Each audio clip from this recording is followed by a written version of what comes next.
Hello दोस्तों, friend नमस्कार। अपने सब कैसन बानी? बहुत अच्छा स्वस्थ मस्त।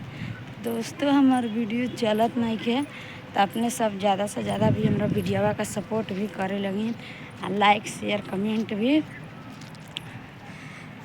तो दोस्तों हम का आप लोग से बताएं, देख सकता नहीं हम तमिलनाडु में बानी। हमार फेसबुक चैनल के नाम बाटे उर्मिला पांडे, ऊपर जाए लगी अपने सब सर्च मारी लगी, देख लगी प्यारा प्यारा वीडियो, बहुत अच्छा वीडियो बना तनी। तो अपने सब जाके देखने कमेंट करके ज़रूर बताएं लगी जी मेहंदी कितना कैसन लागत। अपने सब जा कमेंट करके ज़रूर बताएं लगी, ठीक बा। तो चलिए दोस्तों, देख सकता नहीं अपने सब हमारा वीडियो में बना रही और लाइक शेयर कमेंट भी ज़रूर करें, ज़्यादा से ज़्यादा भी सपोर्ट करिए हमारा वीडियो के।